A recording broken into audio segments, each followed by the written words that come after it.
주님의 이름으로 여러분을 축복합니다.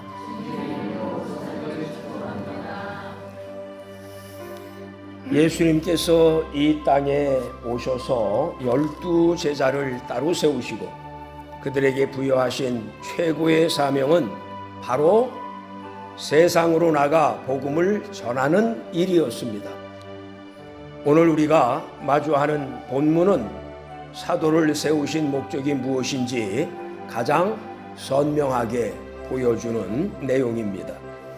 여기서 우리는 전도의 사명과 전도의 활동이 결코 분리될 수 없으며 동시에 이루어져야 한다는 사실을 깨닫게 됩니다.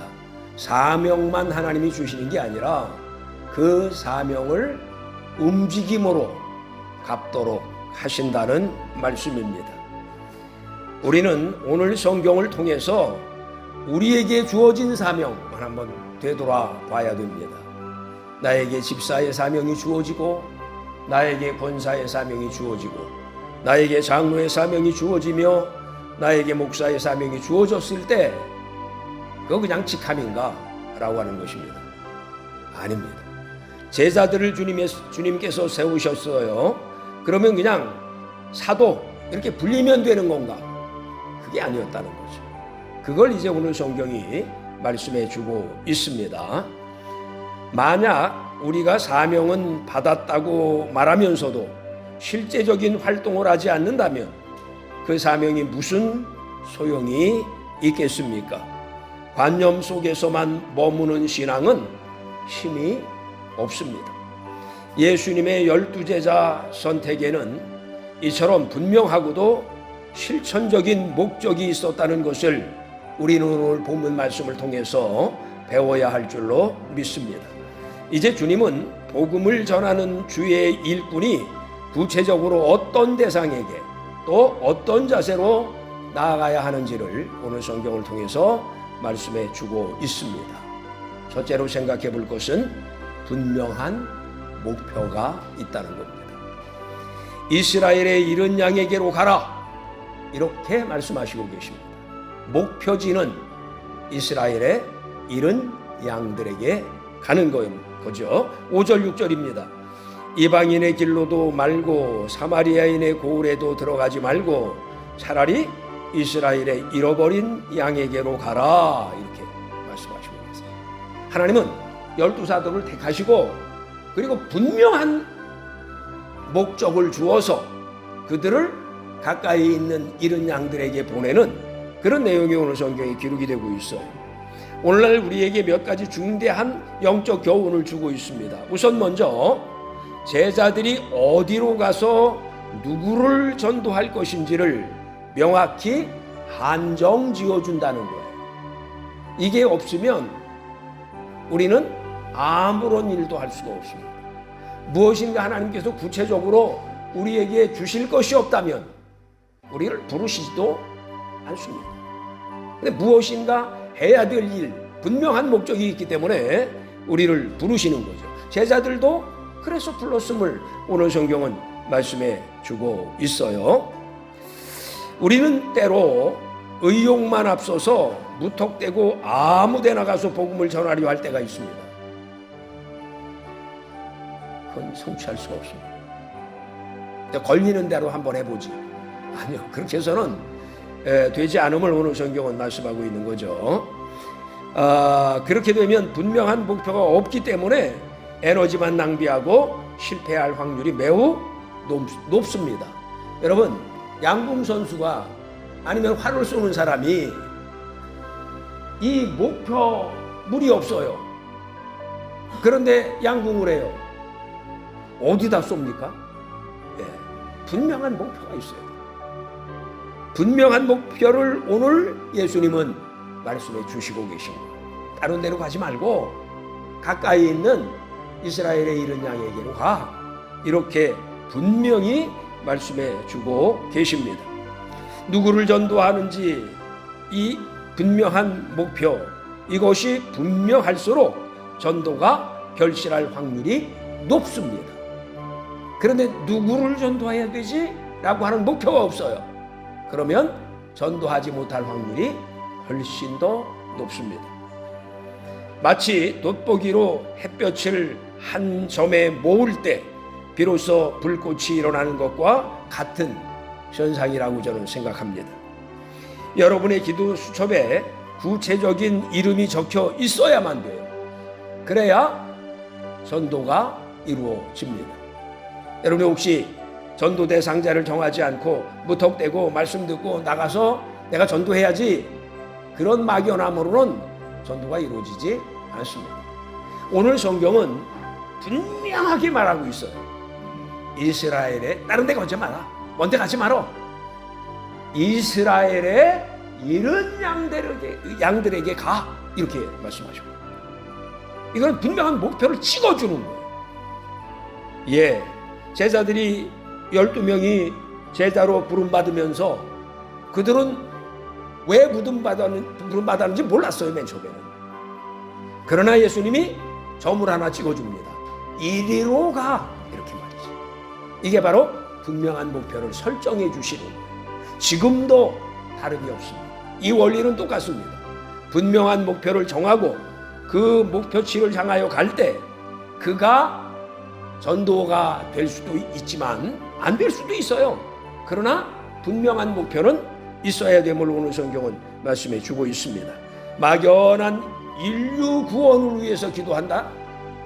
우리 가끔 그러죠. 저도 그러고, 인류를 구원해 주세요. 굉장히 꿈은 크고 방대하지만 초점이 없기 때문에 누구를 구원한단 말입니까? 누가 예수 믿으라고 그러는 거예요, 그게. 예, 그래서 우리는 오늘 성경을 통해서 꼭 알아야 될 게 있어요. 분명한 포커스가 있어야 된다. 내 남편요, 내 아들이요, 우리 집 옆집 김서방요, 이렇게 분명한 목표가 있어야 되는 거예요. 내가 골프 치면서 만나는 김씨 아저씨 말이에요. 이렇게요. 분명한 목표치를 선정하도록 오늘 성경은 말씀하고 있습니다. 이걸 오늘 성경에서 우리가 읽으면 오늘 성경을 잘 이해하고 있다, 이렇게 말씀할 수가 있는 것입니다. 오늘 내가 만나야 할 그 한 영혼을 향한 구체적인 타겟팅, 이게 중요해요. 오늘 성경 예수님은 분명한 목표를 설정해 주시고 계십니다. 여러분도 분명한 목표를 가지고, 그게 가족이어도 되고 이웃이어도 되고, 근데 너무 멀리, 예를 들어서 스리랑카에 있는 나탈리아 씨, 여러분 알아요? 이거는 목표가 아니에요. 예, 진짜로 내가 콕 집어서 만날 수 있는 사람, 그리고 그의 영혼을 위해서 충심으로 기도할 수 있는 사람. 너무 멀면 안 돼요.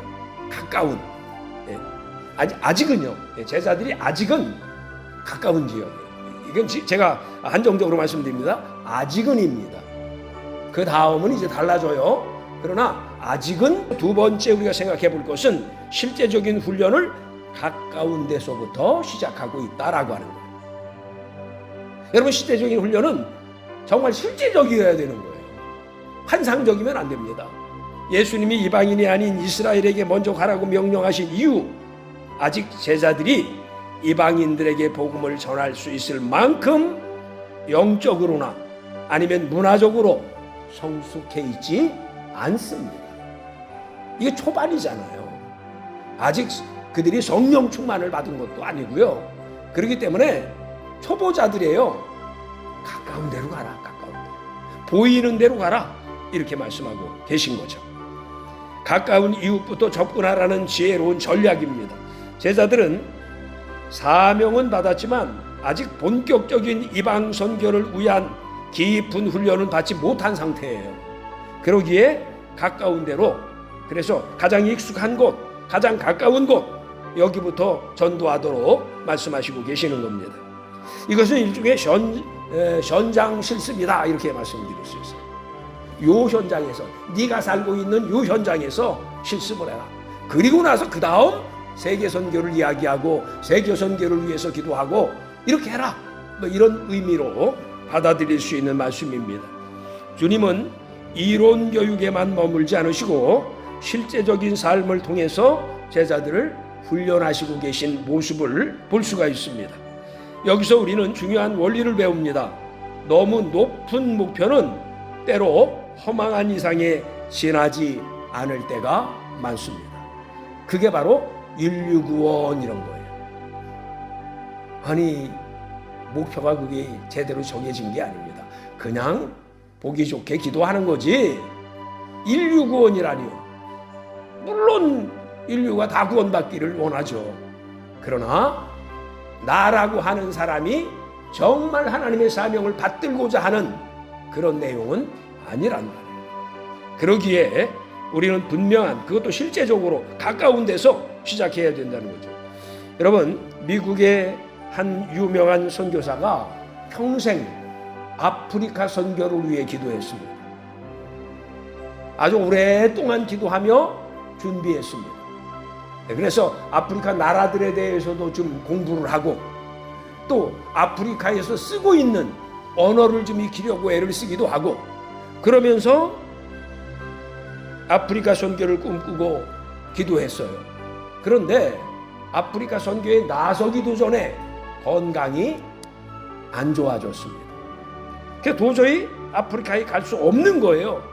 그래서 낙심한 그는 하나님 앞에 또 기도합니다. 제가요, 평생을 아프리카 선교를 위해서 기도했는데 하나님 이렇게 건강하지 못하게 하시니 제가 어떻게 아프리카를 갈 수가 있습니까? 이랬더니 주님의 음성이 들리는 거예요.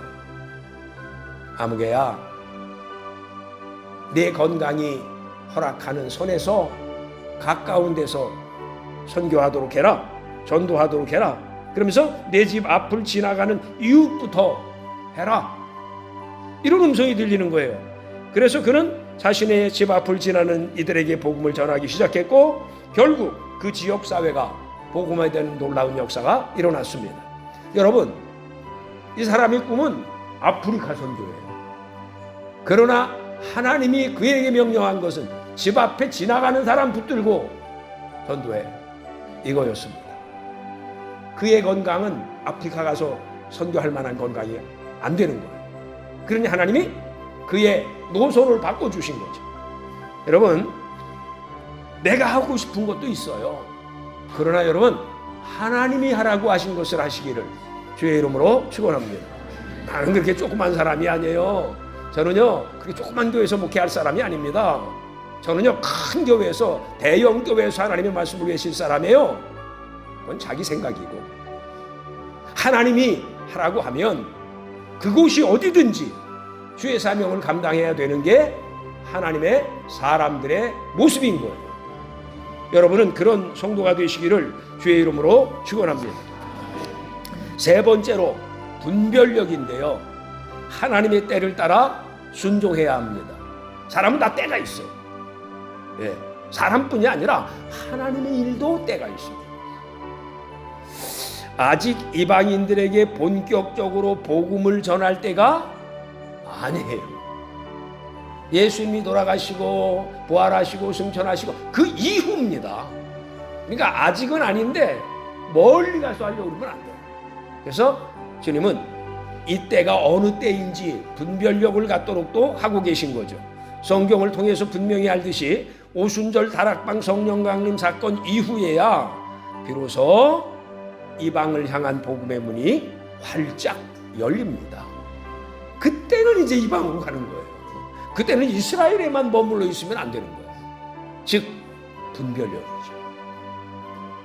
여러분, 우리 정당교회 보고 저 유럽에도 선교사를 5명 보내고, 또 일본에도 5명 보내고, 아프리카에도 10명 보내고 그러세요. 감당할 수 있습니까? 못 감당합니다. 우리 교회 재정상 도저히 감당할 수 없을 것 같아요. 그렇게 하시지 않는다. 때가 되면 우리 교회가 서울에 있는 큰 대형 교회처럼 커요. 그러면 주님이 명령하시죠. 그때 가서. 그럼 그때 아멘 하고 순종하면 되는 거예요. 그러니까 이 때라고 하는 것이 우리가 있다는 사실을 오늘 성경은 우리에게 보여주고 있는 거거든요. 하나님은 항상 자신의 때를 따라 역사하시는 분입니다. 우리는 나의 때에 좀 맞춰주세요 그러잖아요. 그런데 하나님은 자신의 때를 따라 항상 역사하십니다. 내 마음에는 안 들 때가 너무 많아요. 그러나 우리는 하나님께 순종해야 해야만 하는 것이죠. 우리는 주의 일을 할 때 내가 필요한 때가 아니라 주님께서 필요한 때를 따라 일해야 되는데, 아니 주님, 제가 필요한 때에 주님이 역사해 주세요, 이렇게 할 때가 없다. 너나 할 것 없이 우리는 너무 이기적입니다. 내가 이거 필요하대잖아요, 하나님 이거를 내 때에 맞춰서 좀 해주세요, 우린 그렇게 기도하잖아요. 그런데 여전히 하나님은 하나님의 때를 따라서 역사하십니다. 예, 이게 우리는 못마땅할 때가 많이 있어요. 그러나 하나님의 때를, 우리의 때를 가지고 움직일 수는 없습니다. 그러니 여러분, 제자들이 아직 때가 이르지 않았는데 먼 데 가서 아니에요, 주님은 여기서 해라, 이렇게 그래서 말씀하시고 계신 겁니다. 그렇다면 주님이 말씀하신 잃어버린 양은 구체적으로 어떤 사람들을 말하는 걸까요? 이런 목자를 잃어버린 양의 비참한 상태를 떠올리며 하신 말씀이잖아요. 어린 양이 진짜 어린 양이에요? 예? 매하고 우는 그 양한테로 가라는 거예요? 아니잖아요. 이건 비유잖아요. 예. 그러면 이 어린 양이 무엇이냐라고 우리가 제대로 해석해야 됩니다. 예. 성경은 가끔 우리가 해석하도록 해요. 이 어린 양이란 성경에서 뭘 말하는 건지를 우리가 해석해야 되는데, 이 시간 그걸 좀 해봐야 되겠어요. 하나님의 언약의 백성이기는 하지만 아직 목자의 음성을 제대로 듣지 못하는 사람들, 이스라엘 백성입니다. 이스라엘의 어린 양에게 가라. 하나님의 언약의 백성이면 틀림이 없어요, 구약을 보면. 그런데 그들은 아직도 주님의 음성을 제대로 듣지 못하고 있는 거 안타깝죠. 오늘날도 이런 종류의 사람들은 우리 주변에 많이 있습니다. 교회 주변을 맴돌며 복음을 듣지만 진심으로 받아들이지 못하고 외면하는 사람들이 바로 우리의 전도 대상자다, 이렇게 생각하시면 되겠어요. 또한 탕자와 같은 사람들도 있습니다. 이미 예수님을 믿었지만 세상이 너무 좋아서 대마처럼 세상을 향해 나간 사람들. 교회 재미없어, 세상이 너무 재밌어, 많죠. 예, 많습니다. 이런 분들, 이런 사람들이 바로 잃어버린 어린 양이다, 이렇게 말씀드릴 수가 있어요. 물질 때문에, 아니면 욕심 때문에, 혹은 인간적인 상처와 실망 때문에 주님의 전을 떠난 사람들. 물론 이유야 다 각각입니다. 이건 다 달라요. 그 교회 갔더니 아무 개가 나를 속상하게 해, 난 다녀, 뭐 이런 사람들도 나오죠. 또 어느 날 그렇게 교회를 열심히 안 다니는데 어떠다가 교회를 갔는데 목사님이 뭐라고 얘기하는데 그게 그냥 또 마음에 걸리는 거예요. 예.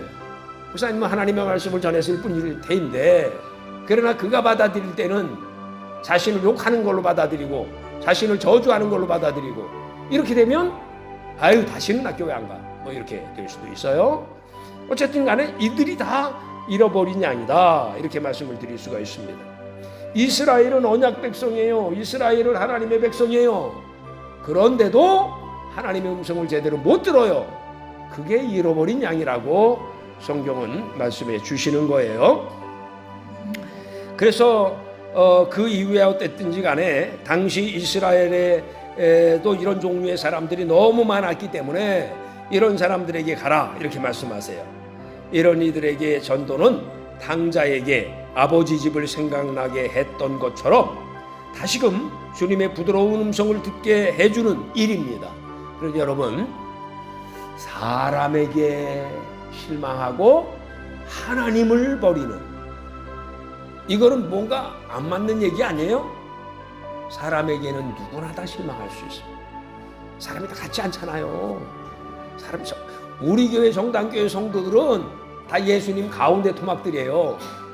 그래서 우리 성도들 때문에, 아니면 뭐 우리 교회 때문에 시험될 사람이 없을 것 같아요. 그런데도 그렇지 않습니다. 예, 이게 사람이란, 대인관계란 이게 참 미묘해서, 예, 본인이 잘못하고 있는데도 본인이 시험 당하는 그런 분들도 많아요. 예, 목회를 하면서 이렇게 성도들을 보면 아무리 생각해도 그 상대 성도가 잘못한 게 아니요, 자기가 잘못했어요. 그런데 자기가 시험 들어요.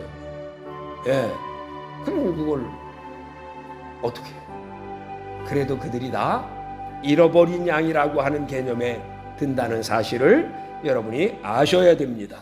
신앙생활을 하다가 시험을 당하여 실족한 사람들, 잘못된 교훈과 세상의 풍조에 물들어 헤어나지 못하고 있는 사람들, 신앙생활을 한다고는 하는데 신앙이 없는 사람들, 예, 그런 모두가 다 포함된 이 개념이 잃어버린 양이라는 개념입니다. 사랑하는 성도 여러분, 오늘 이 짤막한 하나님의 말씀을 통하여 우리 주님이 우리에게 너희들을 제자로 불렀다, 이렇게 말씀하시면서 우리에게 가까운 데부터 가가지고 복음을 전해 아직은 미완성인 제자들입니다.